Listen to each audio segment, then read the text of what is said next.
I'm going to be presenting the preliminary results of the paper, Understanding How Domains of Empowerment Affect Animal Source Food Consumption Across the 3 African Countries. On behalf of my co-authors, Dr. Nitya Singh, Kelly Flannery, Drs. Kathleen Culverson, and Dr. Sarah McKeon of University of Florida. So, briefly, the outline of my presentation, I'm going to be talking about the background and motivation for the studies, then methods and the preliminary results, at this stage are going to be mostly descriptive results, and the future steps, hoping also to get some comments and suggestions to how to move forward. So the main purpose of our study was to test the hypothesis that women's empowerment, as defined by the abbreviated Women's Empowerment in Agricultural Index, would influence the consumption of animal source food and also dietary diversity in children under the age of 5 in different ways in 3 different countries in sub-Saharan Africa, so specifically Ethiopia, Burkina Faso, and Uganda. So we're interested in women's empowerment because, as has been already reiterated in this symposium by the other speakers, women's empowerment can be related and can influence dietary diversity and food consumption, especially of children and overall in the household, along with other variables such as household income and also food accessibility. And we're interested in animal source foods because they're a really important source of nutrients, especially for children. So in this study, and thus really commonly done in a lot of development projects, we're reviewing women's empowerment through the definition that was already depicted by one of the previous speakers, that is Kabir's definition of 1999, that says that women's empowerment is the process of change through which women acquire the ability of making choices. And it's defined by 3 domains, so resources, agency, and achievements. And some studies have shown that when women have more control over resources, income in the household, decision-making, there can be positive consequences for the household, so be it for children, for the women as also men, and overall also for the community, because women are frequently the primary caregivers in their households and in the community.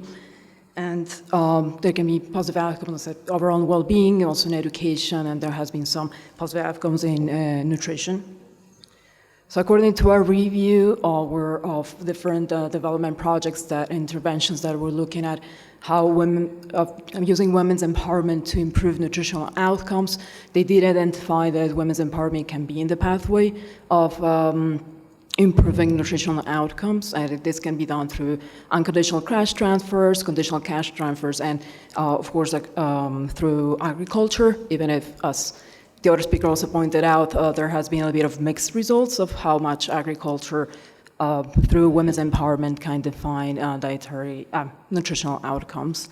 And of course, agriculture has been, obvious to this audience, will have a direct influence on nutritional outcomes. And we were interested in looking at both things, so women's empowerment and agriculture in these settings, because women represent a really important force for agriculture in sub-Saharan Africa. So it's estimated around 40% of the crop labor is represented by women. Some other studies estimate it can be up to 50 to 60%. But notwithstanding that, on average, women less land than men, and they also have less access to other inputs such as technology, seeds, fertilizers, credit and financial services, and education in general. And they also have usually less time to allot for agriculture because they frequently have a reproductive role, so they have many more responsibilities, as evidently has been also shown in Nepal and India and other places. And they also have less say in resources and decision making. And this is also true for the countries that we're looking at, and where so in Uganda and in Burkina Faso, women represent around the 52% of the labor force for crop agriculture. The outliers elevate Ethiopia, where it's estimated only 29% of women are represented in this labor force. But notwithstanding this, for all 3 countries, agriculture is one of the main sources for the GDP.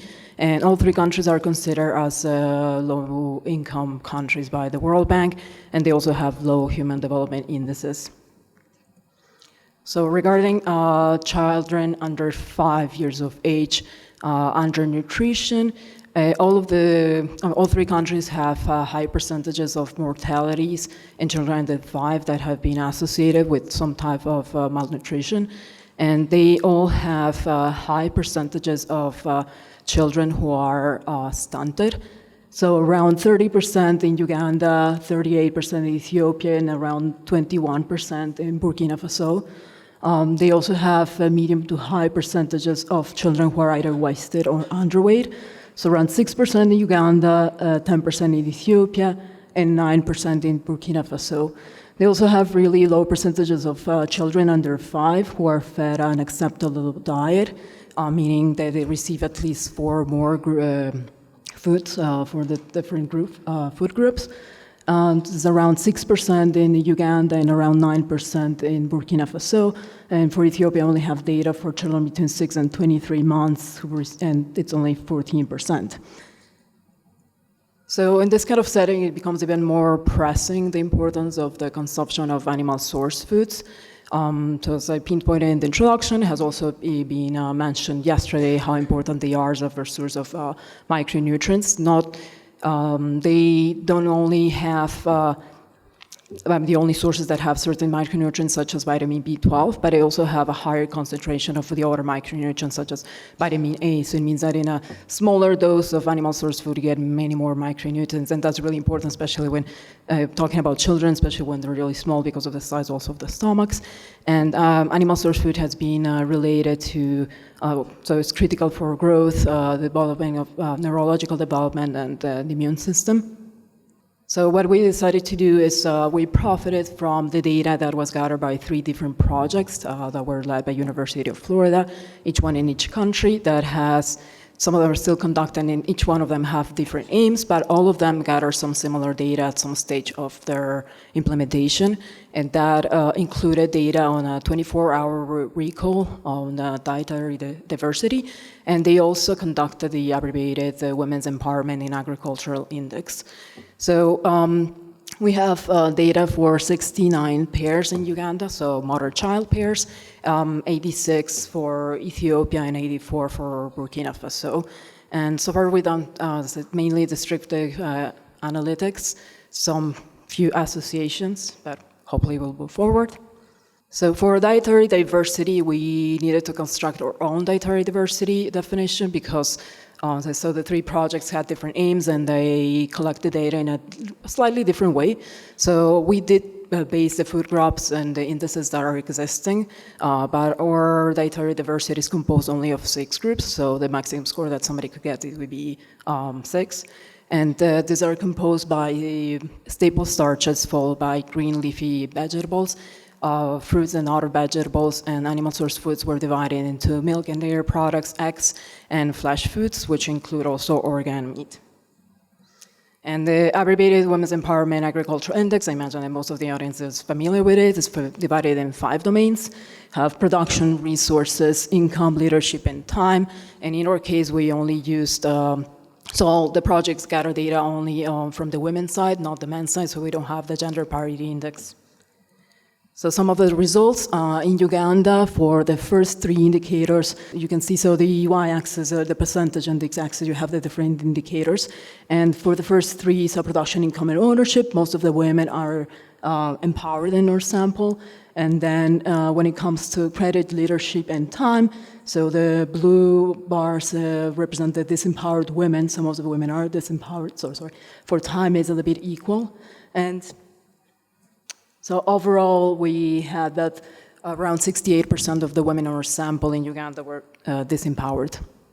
When it comes to Ethiopia, a little bit of similar trend when you go and look at the first 3 indicators, so production, income, and ownership. And also the same trend with credit, where most of the women are disempowered, but the difference is much greater than what you see in Uganda. When it comes to leadership, most of the women are empowered. Time is more or less half and half. That brings us to that 50% of women were empowered and 50% disempowered. In Burkina Faso, again, similar trends, I would say, for production, income, and ownership, while and credit as well. Well, leadership is much more similar to Uganda, and in time, most women were empowered, but most of the women overall were disempowered, so again, around 60%. And this is just a summary to view it easier, the comparison between the three countries. So if you've seen the other graphs, production, income, and ownership is more or less similar across the three countries, which most women are empowered. When it comes to credit, most of the women are disempowered, but the lowest percentage of empowered women, you can find it in Ethiopia. For leadership, the outlier is Ethiopia, again, but in a positive sense. When it comes to time, in most places, most of the women are empowered, but the highest percentage you can find in Burkina Faso. And overall, only Uganda can show a little bit of a higher percentage of women who are empowered. For dietary diversity in Uganda, most of the children had a dietary diversity score of 2. The most consumed food were starchy staples, and followed by animal source food, and apologies, there's a value missing there, but most of the kids were having milk or dairy products as their animal source foods, followed by flesh foods. And none of the kids were consuming eggs. And when you look at it decomposed by the dietary diversity scores, I think the interesting thing is that animal source food already appear even at a score of 1, so there were kids who were having only that. For Ethiopia, most of the children were having a score of 3. And similarly to Uganda, the most consumed food were starches, and followed by fruit and other vegetables, which was the least consumed one in Uganda. And almost 56% of children were having animal source food. Once again, mostly controlled milk and dairy products. And in this case, none of the children were consuming flesh foods. And when decomposed by dietary diversity score, animal source food appear only once they have a score of 2. For Burkina Faso, a little bit similar to Uganda, most of the children had a score of 2.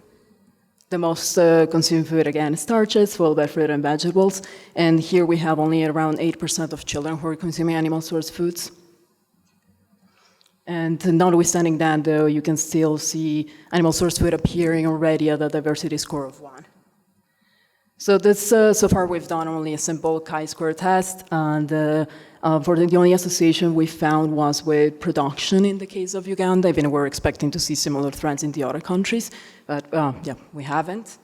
But we are eager to explore a little bit this variables, not only as category variables, but also as numericals. So for example, looking at time in general, the number of groups to which they belong to, and of course, running similar analysis for dietary diversity scores, taking into account the confounders and doing some mediator analysis.